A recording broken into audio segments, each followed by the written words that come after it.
ना जियो धर्म के नाम पर, ना मरो धर्म के नाम पर, ना जियो धर्म के नाम पर, ना मरो धर्म के नाम पर, इंसानियत है धर्म वतन का, इंसानियत है धर्म वतन का, बस जियो वतन के नाम पर, बस जियो वतन के नाम पर। जय हिंद दोस्तों, उज्जवल क्लासेस की तरफ से आप सभी प्यारे देशवासियों को गणतंत्र दिवस की ढेर सारी शुभकामनाएं।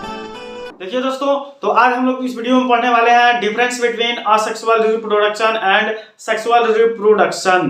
तो आप मेरे चैनल पे यदि नए व्यूअर्स हैं तो सबसे पहले आप मेरे चैनल को सब्सक्राइब कर लीजिए और वीडियो को लाइक कीजिए और ज्यादा से ज्यादा शेयर कीजिए। तो डायरेक्ट हम चलते हैं अपने टॉपिक पे। देखिए हमारा जो टॉपिक है वो है क्या, difference between sexual reproduction and asexual reproduction. ठीक है, तो यहाँ पे लैंगिक जनन और अलैंगिक जनन में क्या अंतर होता है इसको हम लोग जानने वाले हैं। ठीक है, देखिए ये टॉपिक बहुत ही महत्वपूर्ण है, ये क्लास 10th के लिए, 11th के लिए, 12th के लिए, सभी के लिए महत्वपूर्ण है। ठीक है, तो इस वीडियो को आप अंतिम तक देखिए और इसको अच्छे से एक एक टॉपिक को समझिए। ठीक है, आइए यहाँ पे पहले हम समझेंगे कि अलैंगिक जनन क्या होता है। ठीक है, तो बहुत ही इसका सिंपल डेफिनेशन है, आप बता सकते हैं जनन की वह प्रक्रिया जिसमें केवल एक सदस्य भाग लेता है उसको क्या कहा जाता है, अलैंगिक जनन। ठीक है, इसमें फिर हम बात करते हैं, देखिए लैंगिक जनन किसे कहते हैं, तो जनन की वह प्रक्रिया जिसमें मादा, नर और मादा दोनों भाग लेते हैं उसको बोला जाता है लैंगिक जनन। ठीक है, तो अब हम यहाँ पे देखिए इस दोनों का डिफिनीशन हो गया, अब हम इनके दोनों के बीच में क्या क्या अंतर है इस चीज को हम लोग समझेंगे। ठीक है, यहाँ पे कभी भी डिफरेंस दो के बीच में ही किया जा सकता है, दो के बीच में ही तुलना होता है। तो आइए देखते हैं कि क्या खूबियां हैं अलैंगिक जनन की और क्या खूबियां हैं लैंगिक जनन की। तो आज हम लोग यहाँ पे इस चीज को स्पष्ट करते हैं। ठीक है, आइए देखिए जो पहला यहाँ पे इसका टॉपिक है, देखिए क्या है, पहला जो टॉपिक है इसमें एकल जीव संतति उत्पन्न करने की क्षमता रखता है। इसमें जो एक जीव रहता है ना, वो क्या करता है, वो अकेले ही दूसरे अपने ही समान दूसरे संतति को उत्पन्न करने की क्षमता रखता है। ठीक है, तो यहाँ पे ये रहा पहला। और दूसरा देखिए इसमें, अब यहाँ पे लैंगिक जनन में देखिए इसमें दो विपरीत लिंग वाले नर और मादा जनक भाग लेते हैं। ठीक है, तो यहाँ पे आपने क्या देखा कि इसमें दो विपरीत लिंग वाले यानी नर और मादा दो भाग ले रहे हैं, तो लैंगिक जनन की प्रक्रिया हो रही है। और यहाँ पे आपने क्या देखा कि यहाँ पे केवल एक ही जीव भाग लेता है, दूसरे संतति को उत्पन्न करने के लिए केवल एक ही जनन भाग लेता है, किसमें, अलैंगिक जनन में। और लैंगिक जनन में कितने, दो सदस्य भाग लेते हैं, नर और मादा। ठीक है, आइए दूसरा इसमें देखते हैं, जो यहाँ पे दूसरा है इसमें जनन कली, बीजाणु, कोनिडिया और शरीर के किसी खंड से होता है। देखिए अलैंगिक जनन की जो प्रक्रिया है उसमें होता क्या है कि इसमें जो जनन होता है ना वो कली के द्वारा होता है, बीजाणु के द्वारा होता है, कोनिडिया के द्वारा होता है और शरीर के किसी खंड से होता है। यानी शरीर का कोई भी अगर भाग वहां कोई भी खंडित हो जाता है, टूट जाता है, क्षतिग्रस्त हो जाता है, तो उससे भी वो क्या करता है, दूसरे जीव का निर्माण कर लेता है। ठीक है, तो ये रहा अलैंगिक जनन। अब इसमें देखिए दूसरा, इसमें जनन केवल युग्मक द्वारा होता है।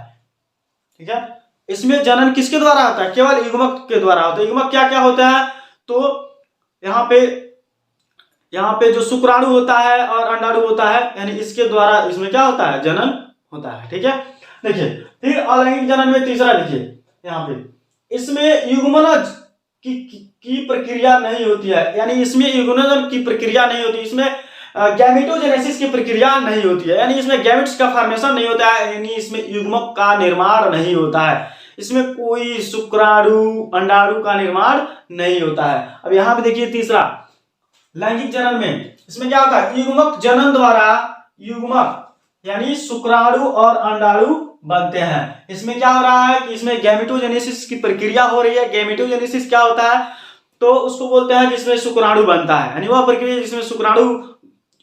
जिससे शुक्राणु बनता है उसको क्या बोला जाता है, गैमेटोजेनेसिस बोला जाता है। और oogenesis यानी उसमें अंड का फॉर्मेशन होता है। ठीक ना, तो युग्मक का मतलब क्या कि शुक्राणु और अंडाणु दोनों बनते हैं, तो लैंगिक जनन में हो गया। ठीक है, और यहाँ देखिए यहाँ पे चौथा स्टेप, इसमें जनन इकाइयों का संयुग्मन या संलयन नहीं होता है। इसमें जनन इकाइयों का संयुग्मन या संलयन नहीं होता है। क्या यहाँ पे इसलिए नहीं होता है क्योंकि अलैंगिक जनन में केवल एक ही जीव भाग लेता है, उसमें दो जीव तो भाग लेते नहीं है, इसलिए इसमें किसी का संलयन नहीं होता है। मान लीजिए वो अकेले है तो अकेले किससे मिलेगा, चांस ही नहीं है, तो सिंगल है, उसमें कोई संलयन और कोई संयुग्मन की प्रक्रिया नहीं होती है। आइए देखते हैं यहाँ पे लैंगिक जनन में, इसमें जनन इकाइयों का संलयन होता है। इसमें क्या होता है, इसमें जनन इकाइयों का संलयन होता है। क्यों? क्योंकि इसमें दो जीव भाग ले रहा है, इसमें नर और मादा। जब शुक्राणु और अंडाणु जब ये निकलते हैं तो आपस में मिलते हैं, ठीक है, तो वही मिलते हैं तो उनको क्या कहा जाता है, संलयन कहा जाता है, ठीक है। जब शुक्राणु और स्पर्म और एक जब मिलते हैं तो क्या होता है, संलयन की प्रक्रिया होती है, ठीक है। अब देखिए फिर यहाँ पे पांचवा स्टेप, इसमें जनन समसूत्री विभाजन द्वारा होता है। अलैंगिक जनन में क्या होता है, अलैंगिक जनन में जो विभाजन, जो नए संतति की उत्पत्ति होती है किसके द्वारा होता है, इसमें समसूत्री विभाजन के द्वारा होता है, ठीक है। अब देखिए यहां पे बात करते हैं लैंगिक जनन में, इसमें जनन समसूत्री तथा अर्धसूत्री विभाजन द्वारा होता है। इसमें जो जनन होता है वो अर्धसूत्री और समसूत्री दोनों विभाजन के द्वारा होता है, ठीक ना। तो क्या आपने यहां देखा कि अलैंगिक जनन में क्या हो रहा था, इसमें केवल समसूत्री विभाजन द्वारा जनन होता है और इसमें अर्धसूत्री और समसूत्री दोनों के द्वारा होता है, ठीक है। आइए नेक्स्ट देखिए यहाँ पे 6 क्या है, इसमें संतति अपने जनक के समान होता है। इसमें जो बच्चा इसमें जो आएगा, जो नया जीव आएगा वो क्या होगा, बिल्कुल अपने जनक के समान होगा, ठीक है। यानी जो भी इस अलैंगिक जनन में जो भाग लिया रहेगा जीव उसी के समान होगा, ठीक है। जैसे हम बात करते हैं कि यहाँ पे जैसे आप आधार कार्ड लेकर के जाते हैं और उस आधार कार्ड का 2 कॉपी कराते हैं तो एग्जैक्ट उसी आधार कार्ड के जैसे दूसरा 2 कॉपी करके दे देता है, ठीक ना। तो वहां पे क्या देखते हैं, उसमें कोई डिफरेंस नहीं होता है। सेम उसी प्रकार अलैंगिक जनन में क्या होता है, जब नए संतति की उत्पत्ति होती है ना तो वो सेम अपने जनक के ही समान होता है, एकदम उसी के एग्जैक्ट एकदम 2 कॉपी होता है, ठीक है। इसमें कोई डिफरेंस नहीं होता है, बिल्कुल। जैसे आप बांस को ले लीजिए, बम्बू को ले लीजिए, तो बम्बू को देखिए वहां से वहां से दूसरा जो बम्बू उत्पन्न होगा ना तो वो बड़ा होकर के किसके जैसे होगा, एकदम जो अपने जनक के जैसा होगा। जैसे दूसरा बांस होगा ना, बम्बू होगा ना, एकदम वैसे ही वो दूसरा भी बम्बू या बांस होगा, ठीक है। कोई डिफरेंस उसमें नहीं आता। अब यहाँ देखिए जो लैंगिक जनन में है, इसमें संतति अपने जनक के समान नहीं होता है। यानी इसमें जो संतति यानी जो बच्चे आएंगे वो अपने जनक के समान बिल्कुल नहीं होंगे, यानी बिल्कुल ये डिफरेंस आएंगे। ये थोड़ा भी मतलब इसमें थोड़ा थोड़ा कैरेक्टर आता है बस, लेकिन पूरा बिल्कुल ही चेंज हो जाता है, ठीक है। यानी ये अपने जनक के समान नहीं होता है। यही अगर हम बात कर रहे थे अलैंगिक जनन में, तो इसमें क्या हो रहा था, सेम जैसे उसका मतलब पिता जो जनक है सेम उसी के जैसे जो बच्चा आ रहा था 2 कॉपी एग्जैक्ट उसी के जैसे हो रहा था, ठीक ना। जैसे मैंने आपको क्या बताया, आप किसी भी प्लांट को यहाँ पे ले लीजिए, जैसे बम्बू को मैंने बताया, ठीक है। आप आम को ले लीजिए, लीची को ले लीजिए, इन सब में क्या देखेंगे, इनमें यही देखेंगे कि सेम एग्जैक्ट वो अपने जैसे ही संतान की उत्पत्ति करेगा, ठीक है। लेकिन ऐसा मानव में नहीं होता है, ऐसा किसी जीव में नहीं होता है जिसमें लैंगिक जनन की प्रक्रिया होती है, जिसमें नर और मादा दोनों भाग लेते हो। उसमें कभी ऐसा हो नहीं सकता है कि सेम जनक के जैसा ही वो बच्चा पैदा हो, ठीक है।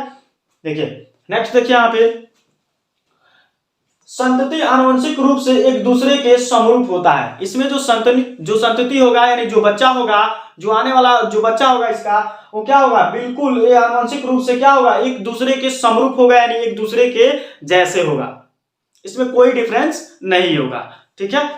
लेकिन यहीं पे हम बात करते हैं लैंगिक जनन में, क्या देखते हैं इसमें लैंगिक जनन में जो संतति है आनुवंशिक रूप से एक दूसरे से तथा जनकों से क्या होते हैं, भिन्न होते हैं। इसमें जो लैंगिक जनन की प्रक्रिया है, इसमें क्या होता है, इसमें जो संतति होता है वो आनुवंशिक रूप से एक दूसरे से, यहां तक कि जनक से भी क्या होता है, भिन्न होता है। जैसे हम बात करते हैं कोई व्यक्ति है, उसके बच्चे हैं, ठीक है।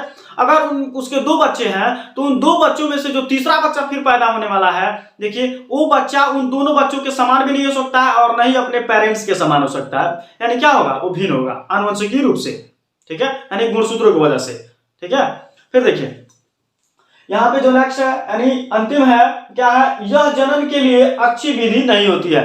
देखिए जो अलैंगिक जनन होता है इसको बेस्ट मेथड नहीं माना जाता है, क्योंकि इसमें कोई चेंजिंग नहीं आता है। इसमें हमेशा एक ही जैसे जीव की उत्पत्ति होती रहती है, तो जिसमें कोई चेंजिंग नहीं आती है वो बेस्ट मेथड नहीं है, ठीक है। इसमें जो जय विकास है उसको कभी इसको क्या आगे बढ़ाने का काम ही नहीं कर सकता है, ठीक ना, बस इसलिए इसको बेस्ट मेथड नहीं माना जाता है। लेकिन अगर हम यही बात करते हैं लैंगिक जनन की, तो देखिए लैंगिक जनन के लिए क्या है, यह जनन के लिए सर्वोत्तम विधि होती है, क्योंकि यह जय विकास में सहायक होती है। देखिए जो लैंगिक जनन है ना, इसमें क्या होता है, जितने भी जो संतति उत्पन्न होगी, जितने भी बच्चे आएंगे ना, उनमें थोड़ा थोड़ा क्या होता है, चेंजिंग हो जाता है, ठीक है। इसलिए जय विकास को क्या प्रमाणित करते हैं, तो यह जय विकास में सहायक होते हैं, इसलिए इनको सबसे बेस्ट मेथड माना जाता है। लैंगिक जो लैंगिक जनन है ये प्रजनन की सबसे बेस्ट मेथड माना गया है, ठीक है, क्योंकि इसमें चेंजिंग होता है, तो इसमें नए नए जीवों की भी उत्पत्ति होती है इस कारण।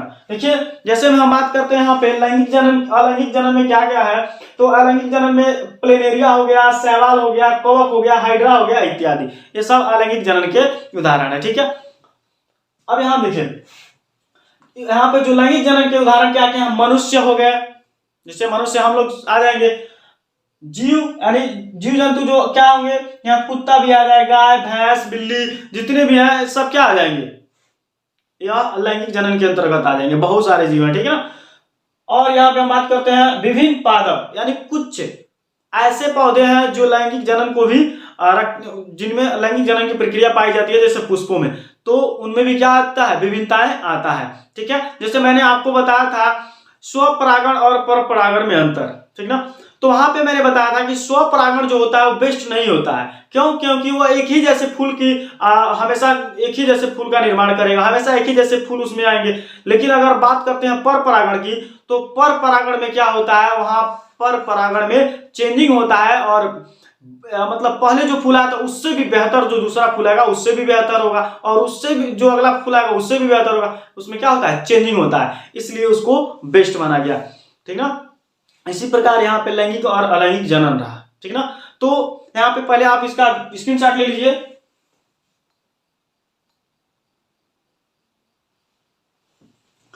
ठीक है।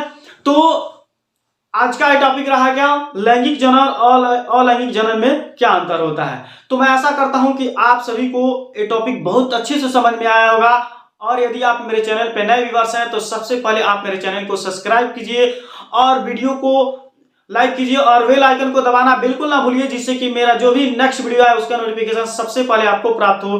Thanks for watching video. जय हिंद।